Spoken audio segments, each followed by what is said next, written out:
I believe that Tony Fauci and Deborah Birx and many of the players at the FDA and the CDC should be held criminally responsible for the annihilation of at least 500,000 people in America, if not more. We have watched atrocities happen throughout time, but it was never really done on the back of this is for your health. You knew back in 2020, basically the playbook, and yet you had to watch it happen. Is that hard? You're preparing for what you know is going to be the hardest I told you so in maybe world history. There's a huge cover-up going on here. We are revealing it through lawsuits. We proved that not a single vaccine had ever been through the same rigorous double-blind inert placebo study that every other drug we take is. When asked on the stand, did you test to see if it would stop transmission before you released it to the public? She said, no, we were moving at the speed of science. So not only did they not determine that it was safe, they didn't even determine if it could do what a vaccine is supposed to do, which is protect you from getting ill. Now we know it does not. It was a money play,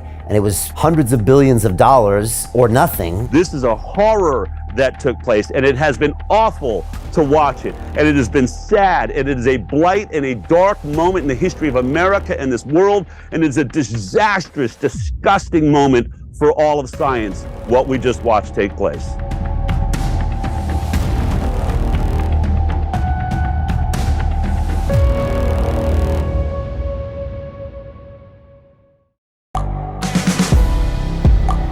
The world is changing. Inspiration is everywhere. It has never been so easy to connect, share, and bring people together. We're learning from others and finding the best in ourselves. Challenging our beliefs. Sharing our vulnerability. Overcoming our fears. Transforming ourselves so we can transform the world. How far can we go? This is London Real. I am Brian Rose. My guest today is...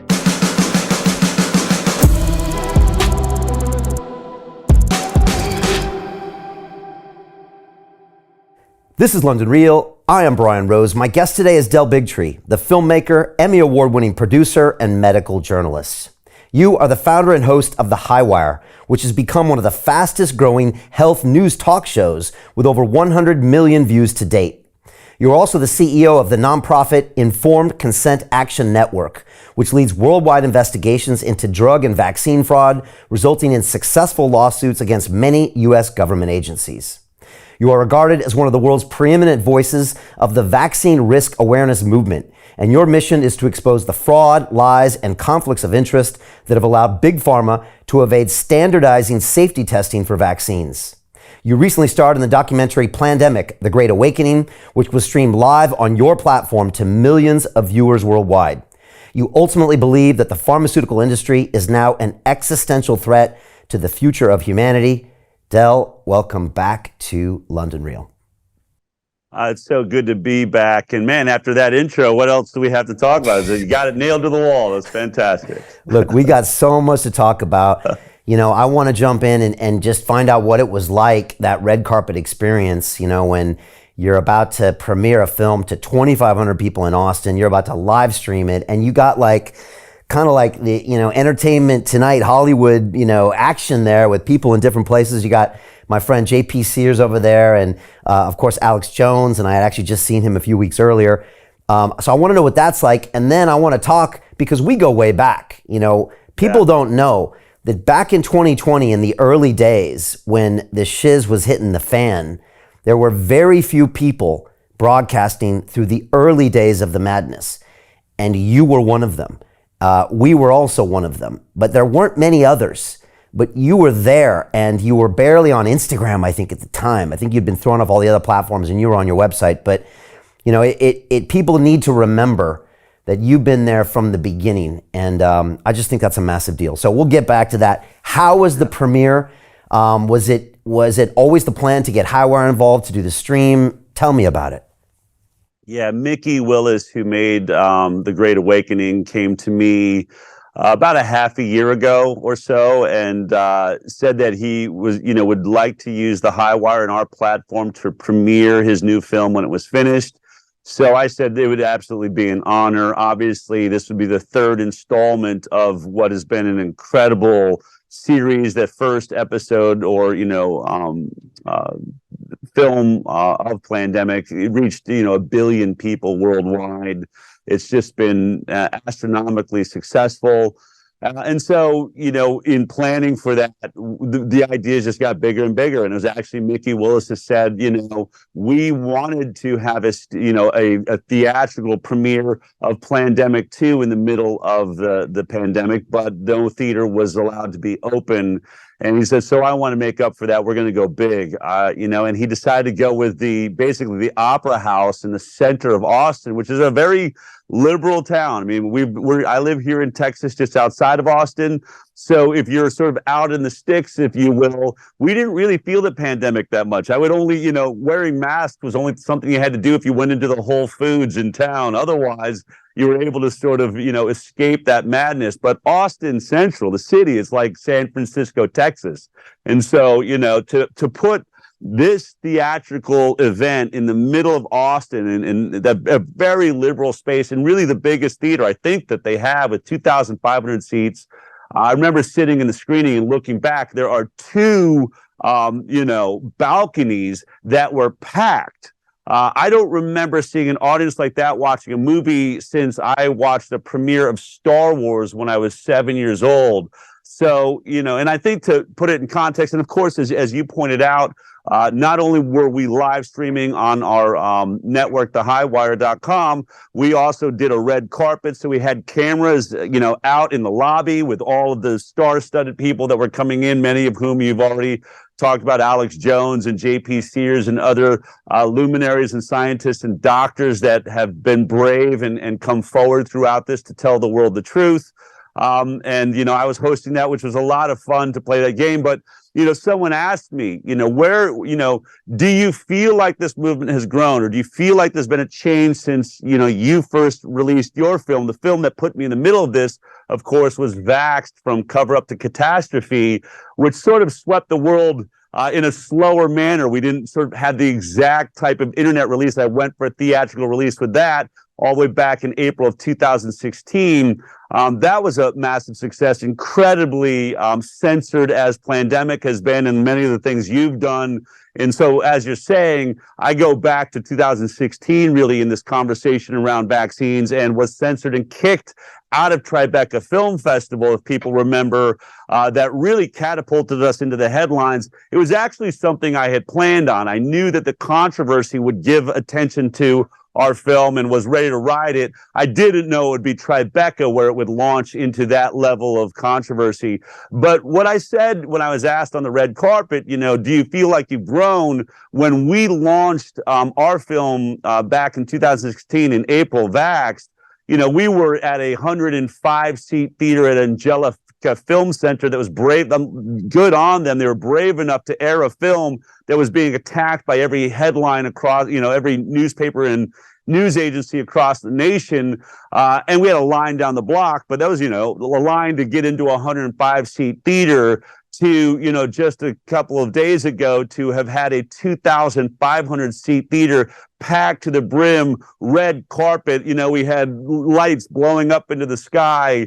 I said, we have definitely kicked it up another notch. So it was really, really exciting. And it does, I think, exemplify the growth of this conversation that has happened, not just in America, but obviously across the world. And a lot of that, is really on the back of COVID. It's sort of the bright side of this very dark experience we went through, which is that people, many, many people woke up through that experience and are now asking the right questions that you and I have been working so hard, and Mikki Willis and others working so hard to get through to people, to get them out of this, trance that they've been put in by propaganda for many, many years. Yeah, wow, it's fascinating just to be reminded of your journey. And Vax was with Andrew Wakefield, I think, in it, and we ended up having him on our Digital Freedom platform.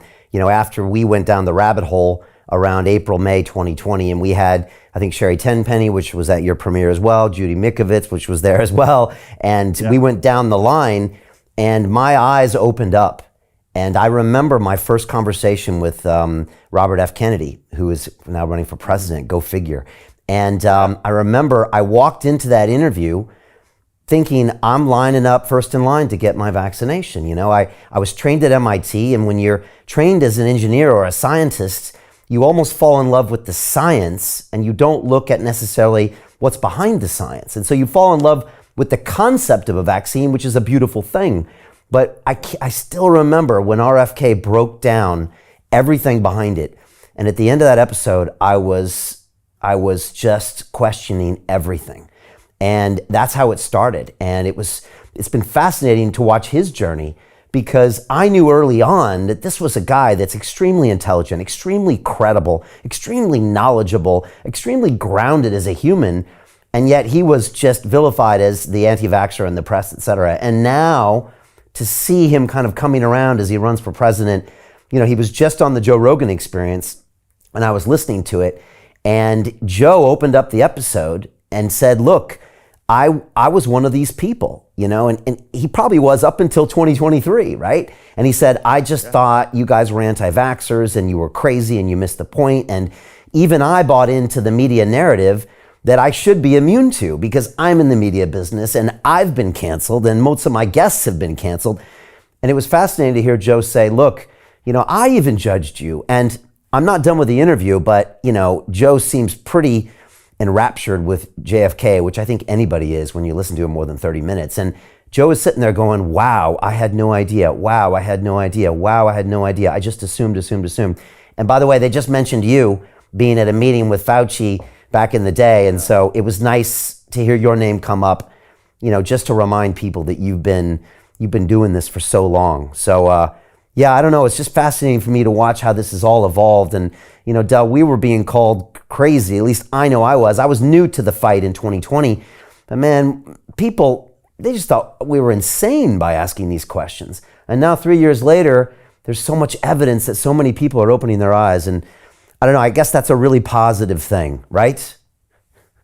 It is, and you know, from my perspective, and I think it's a fairly unique perspective. I do go back. I've been working with Robert Kennedy. We have brought lawsuits together, as he discussed on Joe Rogan's show.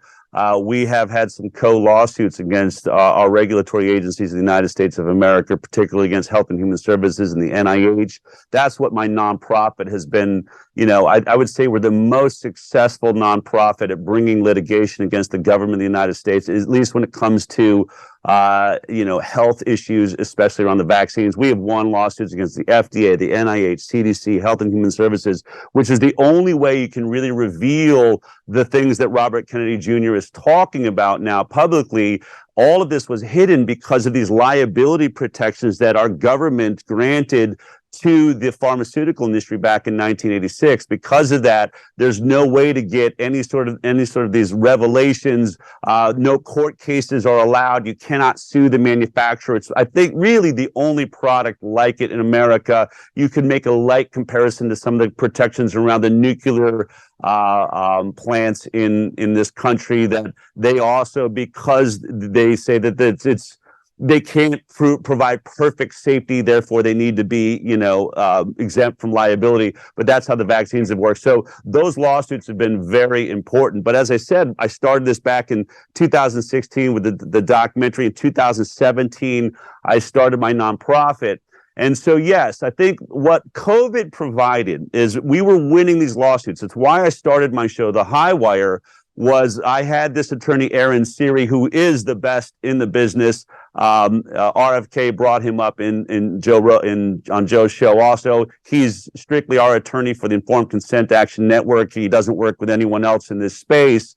But those lawsuits were really bringing a lot of revelations, but we couldn't get any attention on any of the mainstream media sources saying, wait a minute, there's a huge cover-up going on here. We are revealing it through lawsuits with the government, but none of you guys will cover it. We realize and recognize that's because the televisions are being, mostly funded by the pharmaceutical industry itself. 60 to 70% of most advertising, which is who pays the salaries of all your news agencies and anchors, they're the boss. And so stories like ours were not being put out on the media. So we decided we have to develop our own media channel so that we can show the world what we're discovering through these lawsuits. And so that's what we did. When COVID came along, now you have to understand, we already knew how the game was played. We had won, dozens of lawsuits now in this space. We were starting to win lawsuits, in state legislatures and things like that. But what we knew was people didn't realize that these products are not being properly tested for safety. This is what we proved. We proved that not a single childhood vaccine had ever been through the same rigorous double-blind inert placebo study that every other drug we take is. Now, and we want to take a moment there to sort of give that some perspective. When we think about drugs that are being tested for safety, when they go through those initial trials, there's a lot of conversation about, right to try, right? This idea that if a drug is in a trial phase, looking at safety, if I'm dying of cancer or dying of AIDS, I don't care if it's safe or not. I'm willing to take the risk. Our regulatory agencies had such a white knuckle grip on the need for something to be safe that they haven't allowed those drugs to be used while they're in a trial phase, right? They say, we don't care that you're dying of cancer. So many millions of people probably through the years have died waiting for a drug to get through trials to prove that it's safe, which seems ridiculous. Now, on the other hand, vaccines that are not for people that are dying, but for perfectly healthy people. So now you would think safety would be more important. Why give a product to someone that could injure them? Certainly you should be making sure they're safe. They have no regulations that are forcing proper safety trials. So it's this incredibly bizarre hypocrisy where sick people can't get a drug that they want to try, but perfectly healthy people will be taking a product that never went through a proper safety trial. And that's what we discovered. So when COVID came along and Donald Trump came forward and said, we're going to warp speed this vaccine to the public, in our minds at the high wire, I said, get ready, folks. Now the world is about to see right before their own eyes the magic trick that we've been watching. They're going to watch a rushed process with no proper placebo trials, rushed out to the public, and it's going to scare the hell out of them. They're going to finally see how every vaccine's been made, manufactured, and put out to the public. And sure enough, that's all that happened. And so what's interesting is you have this huge pushback. In America, 30% of people did not, rejected taking it. I would say another probably 30 to 50% of those that got the vaccine only got it under duress because they were being threatened that they would lose their job or some other part of their life that they thought was protected by the Constitution of the United States of America. And so under those circumstances, look what happened. You had 50% of medical professionals, when asked on the stand, the CDC, the head of the CDC, head of the FDA, how many of your own employees have got this vaccine? They both said, I don't know, maybe 50%. They were afraid of this product. And so now we're in this brand new space where people are realizing, oh my God, the regulatory agencies in America, they're the most important agencies when it comes to the safety of vaccines in the world, just rushed a product, didn't test the long-term effects, whether it's going to be safe, and even worse, now people are waking up to the fact after the incredible testimony by Janine Smalley, the executive from Pfizer, who was in front of the EU a few months ago, when asked on the stand, did you test to see if it would stop transmission before you released it to the public? She said, no, we were moving at the speed of science. So not only did they not determine that it was safe, they didn't even determine if it could do what a vaccine is supposed to do, which is protect you from getting ill. Now we know it does not. Everyone that's gotten the vaccine has caught the virus at least 2 or 3 times, even after 3, 4, 5 boosters. So now people are like, wait a minute, what is going on? You know what's going on?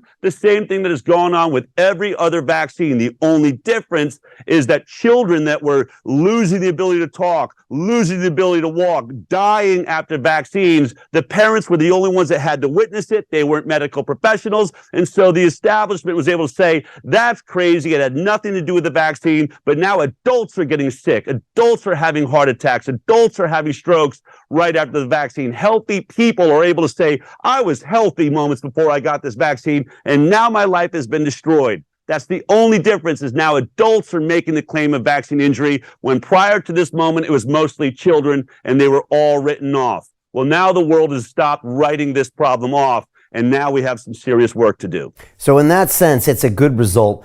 But like, was it hard, Del, to watch, or to have to watch the world go through this? I mean, for you, it's like watching a train wreck in slow motion. And you hear these stories and you see all these people damaged, and you knew back in 2020 basically the playbook, and yet you had to watch it happen. Is that hard in some way to see it happen? Because you must even have friends and family that made probably poor decisions. Yes, it was hard, and you're preparing for what you know is going to be the hardest I told you so in maybe world history. I mean, there has been the decimation, we have watched atrocities happen throughout time, but it was never really done on the back of this is for your health.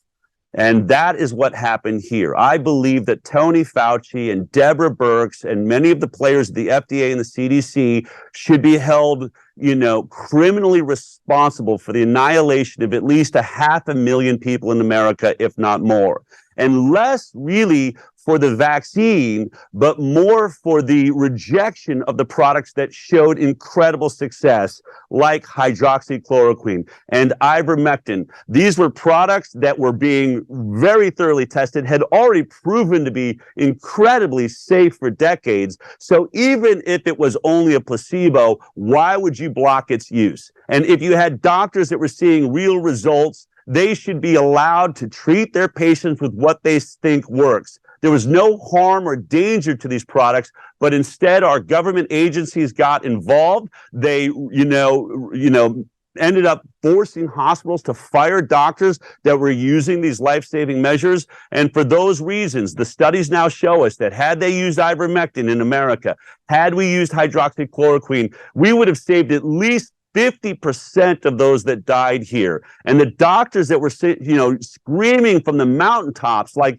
I just on my show this week interviewed Dr. Paul Merrick, an ICU doctor, the most published ICU doctor alive today, who is using these products and having the most success. Now remember, ICU means these people are now in that critical condition. They didn't come through the door with some light symptoms. They are on their deathbeds. He was reducing death in his ICU in his hospital by 50% compared to everyone else. And still his hospital came out against him, told him, you must stop using the protocols you're using. And in an incredibly passionate and emotional testimony in the Ron Johnson hearings, he said, I was forced to have my hands tied behind my back and watch my patients die right before my eyes. They were killed by the hospital system. There is a retribution that I and others will be seeking. I will not go to bed at the end of my life if I have not done all I can to try and put these people on trial. This is a horror that took place, and it has been awful to watch it. And it has been sad, and it is a blight and a dark moment in the history of America and this world, and it's a disastrous, disgusting moment for all of science, what we just watched take place. And we pretty much now know that the reason those simple, cost-effective, proven drugs weren't being used is because if they were shown to be effective, then there would be no way they could roll out this vaccine at massive scale. And it was ultimately it was a money play. And it was, hundreds of billions of dollars or nothing. And that's why it happened effectively, right? And so that all comes really from the top at the end of the day, and the money makes it happen. And does everyone now know and admit that is what happened? Or are there a lot of people out there still in denial, still unaware of why the witch hunt was for ivermectin and hydroxychloroquine? I was sitting right behind a woman in a seat in front of me on an airplane 3 days ago, and out of just randomly, she was ranting to the person next to her how she had gotten her 5th vaccine, couldn't imagine why anybody would deny the COVID vaccine, hates anti-vaxxers, can't believe how awful they are in this society. And did you hear that the lead anti-vaxxer, Robert F. Kennedy Jr., is running for president? The guy sitting next to her, I'm not even sure he was with her. She was so rabid about it. I think he was just trying to placate her. And I was just thinking, man, I missed the wrong seat by about 14 inches. I would have loved for this woman to be stuck next to me for the entire flight. I would have blown her mind as I heard her espousing how these anti-vaxxers have no evidence of science. They're anti-science, and, they just need to look at the truth. And I would have loved to said, really? Why don't you point out a single study that backs up your point? Because I'm about to open up my laptop. I am a specialist on this, and I will start showing you every study to prove that you're wrong. She would have been stuck. And that's what Rogan pointed out, right? What he said is, I thought science, I just assumed because I was listening to these experts saying the science existed, that the science exists. And that's what's happened. These people have been brainwashed to believe that statements by experts means there's real science behind it. They've never seen it. They couldn't point to it. And we have just come through an amazing time in history, especially in a modern age where the mantra was smart people listen to experts, stupid people do their own research. That is how they've gotten away with this for decades, and that mantra, luckily, is starting to fall apart. Yeah, but slowly. I don't think we've gotten through to everybody. The woman in front of me, she has some work to do. No, definitely. And even to, hear Rogan, again, someone like that who was in new media and well aware and exposed to lots of points of view, he came in with this kind of assumptions of what was the case. And, we're making a documentary film now about what happened with our conversations with David Icke and us getting banned by YouTube and us fighting back and creating our digital freedom platform, all the madness that basically happened from April and May in 2020. And it's interesting because I watched back in my first conversation with David Icke in March, I'm like defending the smallpox vaccine. I'm like, and again, I go back to my I'm an MIT engineer hat, and I say, well, didn't the smallpox vaccine work? I mean, that killed millions of people. And so I start regurgitating facts that I heard someone else say. And I think I actually brought that up with RFK in the episode, and he quickly broke down why maybe that wasn't true. And so again, it really shows how we all have cognitive biases, right, Del? And we all have media biases, and then you throw a political party in there and maybe a candidate you hate, and then everything goes out the goddamn window, right? And so people, we think we're smart, we think we're the logical ones, we think we don't make emotional decisions, and yet we all do, right? We all do. And it's like life is just constantly trying to check your ego and make sure, you're not taking things too far, right? I just think, and I guess maybe this has been one great example for everyone that we need to really investigate things and not assume and not allow the powers to be. It's been kind of fascinating in that sense. Take me back to 2020 really quickly, Del, because I remember the work that you were doing. And again, like we were, because of the circumstances, trying to talk to all the experts. I remember I think we're on Instagram, but like that time where we just saw all the technology platforms censoring, for us, it was April 6th. We had the second largest YouTube live stream in the world. And then for the first time in my 9-year broadcasting history, we had an episode deleted and banned on YouTube.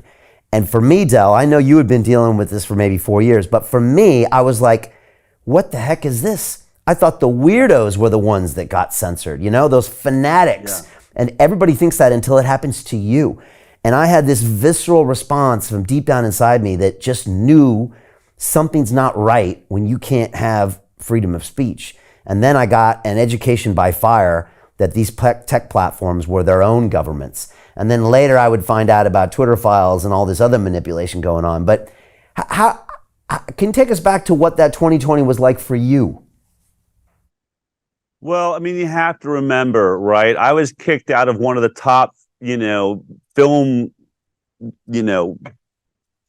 when you think of like great film festivals, you have Sundance, you have Tribeca, you've got Cannes, of course, the Academy Awards or something like that. But these are what you aspire to as a filmmaker. I was kicked out of that for having a controversial documentary. And by the way, at that moment before it was happening, I was warning Tribeca. I was calling their head of PR saying, I don't think you should announce what our documentary is about or who's in it, because it's going to bring so much controversy onto your platform, why don't you just say a film so controversial you won't know what it's about until you air it? I knew this was coming.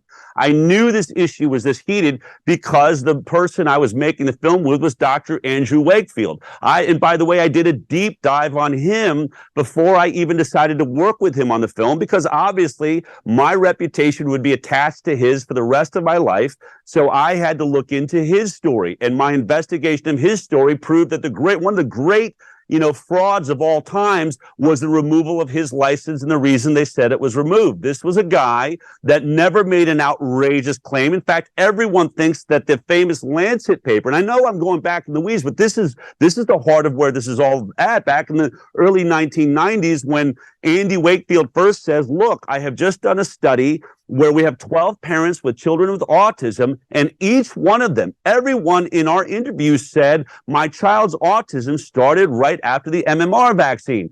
And so in the study was not about, does the MMR cause autism? It was just about an intestinal problem that was the same in all these children. And the question being asked was, does autism have a gut biome connection of some kind? And that's what that study proved. In that study, they simply reported that the parents had said that this autism problem that leads to this gut issue had started with the MMR vaccine. And it said explicitly, this study does not prove an association between the vaccine and autism. More studies need to be done on that. But simply putting this in a paper that parents were making this statement was the beginning of the end to him and his career. And he is now listed as arguably one of the most hated doctors in medicine. I know children have said, I have in my textbook, when it says medical fraud, there's a picture of Andy Wakefield. So that's where this starts. The man that first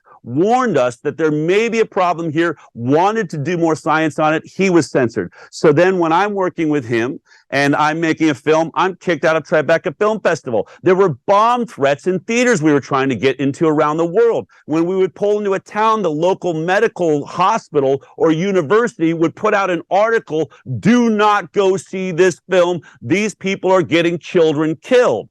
That was my experience for an entire year of my life with a film that all I had done was put medical professionals in front of a camera, parents that were telling their own personal story, and put that together so people could see their perspective. So when Tribeca was kicking us out, our question was, why? What? They said, some of your science is inaccurate. What science? Who's saying that? And certainly we should have the opportunity to show you our evidence. They said, we're not going to give you that opportunity. We're not going to tell you who is censoring you. In the end, they said, well, Sloan Kettering is one of ours. The Sloan Foundation, which is backed by Sloan Kettering, a medical monolith, is one of our primary donors, and they've made the statement. They would never face us. So this, by the time 2020 hit, I was the king of being censored. I'd already been censored like crazy. My film, I'd watched the whole thing. Now we had established a show, The High Wire, on YouTube and Facebook.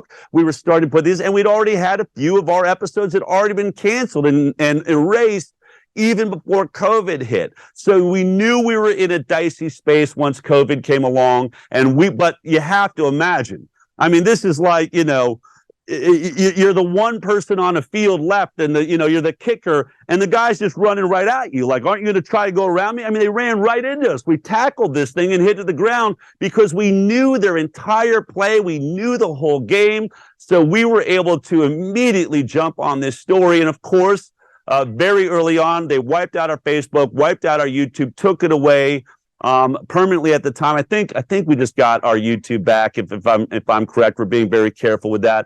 But the point being, at least I built an audience big enough at that point where I just started saying, I think it's imminent. We're going to lose YouTube. If you're watching this on YouTube, please know we'll be at www.thehighwire.com. And an amazing thing happened. And there was articles coming out demanding that we be cut from these social media platforms. I remember a Media Matters article saying this show is spreading misinformation and needs to be stopped immediately. And you realize that it was all a part of the same system. They were just announcing to the world that it was about to happen, because like 4 or 5 days later, we lost our YouTube channel. But something interesting happened. We lost our YouTube channel on like a Tuesday. We air our show on a Thursday. We had to find a new video player to try and put our show out on our website because we were using YouTube. And we found some, small third-party group that would give us a player. We got it all together. And we just said to everybody on all of our personal social media platforms, please, if you've been watching The High Wire, go over to our website. We will not have YouTube this week. We're off of the social media channels. And we had expected, when we were watching our YouTube lives, we were seeing, roughly, 5 to 10,000 people were tuning into the videos. And, over a week or so, that might get up to 80,000, a really good episode. We get 100,000 views. Well, we went live on our website with this third-party player. It crashed like 3 or 4 times, couldn't handle the volume. And we're thinking, wow, those 10,000 people moving over here are really beating the heck out of this little player we just used. But then on Monday, after our Thursday show, we got the demographics back and we got all of the background information. We found out that 225,000 people were trying to watch our show at the same time, and that's why we're crashing, which made us then realize, oh my God, not only are we being censored by YouTube, they've been lying to us about the amount of people that are using that platform to watch us. And so this whole thing has been a scam. It's been a scam. They're using us and our information. And it's really funny. I had a talk with a really big media mogul recently who was saying to a friend that had, I think, a Bitcoin podcast. And he said, the guy says, I have 500,000 followers. He's like, no, you don't. He's like, yeah, I do. He's like, no, you don't. And he says, look, I'll show you, like, here, look at YouTube. I have 500,000 people following me. He's like, you don't have one. You don't have one. He's like, what are you talking about? He's like, that's YouTube. YouTube is using you to get those. He's like, what are you talking about? He's like, okay, call one of those people right now. Email one of those people right now. Reach out to them directly. And the guy said, oh, I see your point. You see, we get all these thumbs up and everything. We feel like we're like connected, and you know this. And this is where you've been brilliant. You've been directly interacting with your people, as we all have to. And we need to have email contacts. We may all be cut off of this Death Star called the internet at some moment. If we don't have people's emails, I'll email you the damn, show that we're doing if we have to. And this is where people need to step up, right? We need them to commit at that level. At least sign on to my newsletter so I can be in direct contact with you, because censorship is real. These agencies have been working against us from the beginning, and now our government is infiltrating these private companies and taking it even further. This is where the people have got to get smart. It's coming at us in so many different directions. Yeah, and look, so much we could talk about when it comes to the nuances of technology censorship.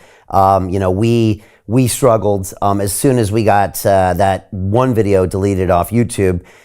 We started sequentially seeing all of our tech accounts closed. It was wild. I mean, to see PayPal suspend over $100,000, then Dropbox to shut us down. And I was like, oh, if Dropbox shuts us down, that means you're actually watching the content on the hard drive you're providing. I was like, didn't know you were doing that. And then LinkedIn killed us. Like, we were getting systematically taken off these platforms, and people forget there's no Rumble back then. There's no other alternatives back then. And so that's happening. And, then later, of course, we find out via Twitter files, because at the time you think I'm just paranoid. I'm not a conspiracy theorist. So there's no way this is all happening in a coordinated effort. And then later you read the Twitter files and you're like, oh, there were actually a lot of people in government that were going systematically to try to shut these voices down. And so it's just fascinating to look in retrospect. Like I said, we're making a film all about this just to kind of show what was going on in our heads. And then for people like you and us, we create our own platform, which then brings its own problems. And like you said, third-party players. For me, what I really wanted to do, and now that I look at it in retrospect, I wanted to stick it to the man. I wanted to say, oh yeah, I can't live stream. Well, I'm gonna live stream. And so for us, 4 weeks later, we had Ike back in the studio, which again, to get someone in a London studio at the time was challenging because we were locked down. And then to stream it live was gonna cost 6 figures. And then to get a provider to actually go through with it once they found out who you were, let alone everybody was at home freaked out and scared. So there was nobody working. So we wanted to just pull it off, but there were so many challenges. And like you said, this is in what we call a Web 2 environment. Later, we went into the blockchain space where they call it Web 3. And with Web 3, as with Bitcoin, you see the flaws of the system that you never saw before. So like you say, Del, it's a great example. We had 2 million subscribers at the time on YouTube. And I always tell my students in my academies, I'm like, you know how many email addresses I have from those? And they all look at me strange. And I'm like, yeah, 0. And so they're actually not mine, especially when they deplatform you, they're not yours. Not only that, Del, I had 9 years of my life, 10,000 videos that was all going to be taken away from me. My digital identity that you could argue I technically probably should own. And so you get into all these things, and guess what it does? It really ties into the Plandemic movie, because you realize that without digital property rights, just like without property rights in America, you don't have freedom. Without owning property, you don't have freedom. And without owning your digital property, you don't have freedom of speech. And so it's funny how it all ties in full circle, to what we see. And I don't know, man, I feel a kindred spirit with you, Del, because I know that you guys, you were doing that way before us. You did it to an extreme level, but we went through that at the same time. And, you never wavered. You always were going strong. You were always doubling down. Feels like you're always looking towards the end game. How was that like emotionally during that time? Are you a guy that's just always able to deal with it? Or were there ups and downs in 20 and 21 and even in 22?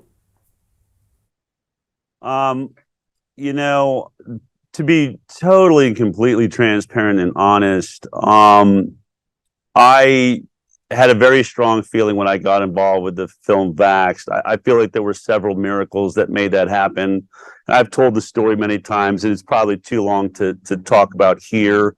But I had my whole life believed that I had a sense that there was something that was going to be very important, that I was going to be involved in on this earth. And by 40 years old, I was wondering, am I just crazy? And, I'd say to my friends, I'm just not doing exactly what I'm supposed to be doing. And they would say, Del, you won an Emmy Award on television. What does your life have to provide for you? I say, it's not that I'm not grateful, but there's this feeling I've always had that there's something very important I'm here to do.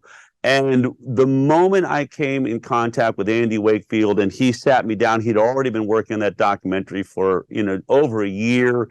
He had a whistleblower, which I knew about the story. I didn't know who was telling it. I was saying prayers like, I want to be involved in this story. This is really important to me. It's something I care about. And just through an incredible set of, if people want to call them coincidences, fine.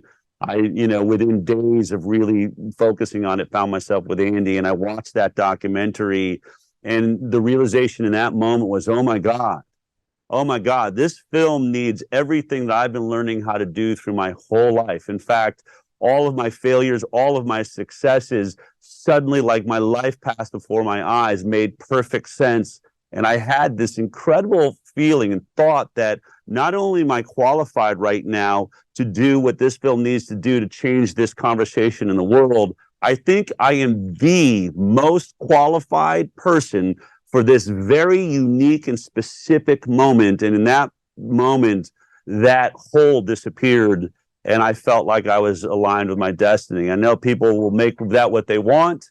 But once you connect on that level, you're fearless. I believe that we are all being guided by a greater intelligence. And I have to believe, if the universe is honorable, that all of us have a destiny. And I pray that everyone gets to experience the life as I now experience it, which is fully connected into source and working from that. I don't feel like I'm as cerebral now as I used to be about the future. When you say, where are you going? And you're really ahead of the game. The truth is I live more in the moment now than I ever have, because I realize that if I'm going to win, if I'm going to be right, if I'm going to be correct all the time, then I need greater than my own intelligence. And so I'm lucky my parents taught me to meditate at a very young age. I think it's important for everybody to be able to slow down their mind, get the chatter out, and really let, divine intuition and thought guide them. To continue watching the rest of the episode for free, visit our website londonreal.tv or click the link in the description below.